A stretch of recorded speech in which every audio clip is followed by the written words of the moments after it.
جس کو ہوش آ جاتا ہے نا، چند نمازیں پڑھ جائے، چند لفظ بول لے، چند روپے جیب میں آ جائیں، سب سے پہلے ماں باپ کے گلے پڑتا ہے۔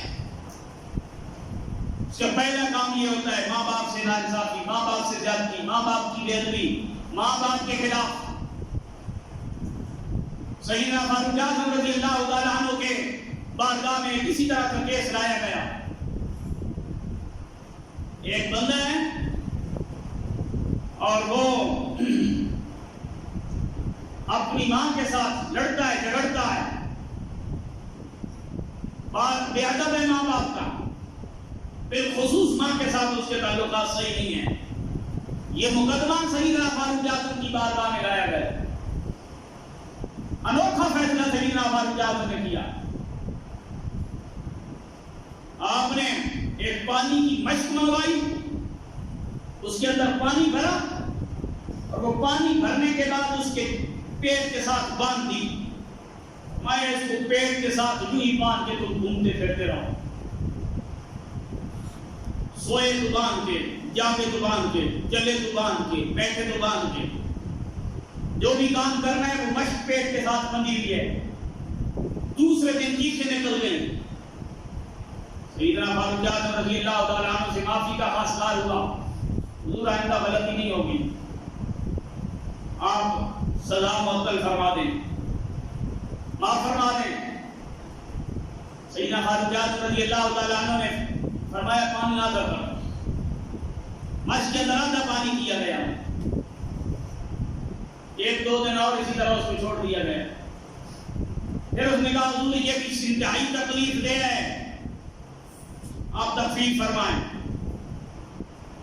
جب 2 دن کے بعد یہ کام، فاروق اعظم نے سارا پانی نکال دیا، صرف خالی مشق اس کے پیٹ کے ساتھ باندھ دی، مگر باندھنا 24 گھنٹے۔ 1-2 دن پھر گزرے، اس نے کہا حضور یہ تو خالی مشق بھی پیٹ کے ساتھ باندھ کے اٹھنا بیٹھنا سونا جاگنا کام کرنا آگے پیچھے جانا تو بڑا تکلیف دہ امر ہے، مہربانی فرمائیں سزا کے اندر تخفیف فرمائیں۔ فاروق اعظم نے فرمایا تجھ سے یہ مشق باندھ کے چند دن نہیں گزارے گئے اور تیری ماں نے 9 مہینے تجھے اس طرح اٹھائے رکھا، تجھے اٹھا کے اس نے نماز بھی پڑھی، تجھے اٹھا کے اس نے کام بھی کیے، تجھے اٹھا کے اس نے جاگی بھی ہے، سوئی بھی ہے، مختلف معاملات کی ہیں۔ 9 مہینے میں ایک مرتبہ بھی تیری ماں نے نہیں کہا کہ یہ اس طرح کا بوجھ میں کیسے اٹھاؤں، اور آج اس ماں کے تو گلے پڑتا ہے جس نے 9 مہینے تیری یوں خدمت کی ہے۔ ایسا فیصلہ فاروق اعظم نے کیا کہ دیکھنے والوں کو بھی سمجھ آ گئی کہ ماں کیا ہوتی ہے، ماں کا مقام کیا ہوتا ہے اور ماں کی شان کیا ہوتی ہے۔ آج جیسے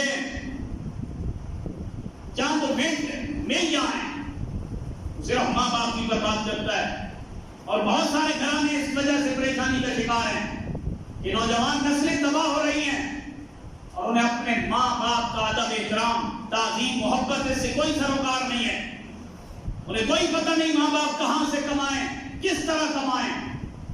وہ کہتے ہیں ہمیں تو موبائل ملنا چاہیے، ہمیں تو موٹر سائیکل ملنا چاہیے، ہمیں تو فرصت کے اندر بھی روزانہ کا 500 200 300 روپے خرچہ ملنا چاہیے، انہیں اس سے کوئی غرض نہیں ہوتی ہمارے ماں باپ کیسے کما رہے ہیں۔ یہ آج کی نوجوان نسل کی عادت ہے، اور سیدنا فاروق اعظم رضی اللہ تعالیٰ عنہ کا فیصلہ ان کے لیے یہی ہے، ایسی بگڑی ہوئی اولاد کو چمنے کی پریکٹس کروائی جائے تاکہ انہیں پتہ چلے کہ ماں باپ کی اولاد کے لیے قربانیاں کیا ہوتی ہیں۔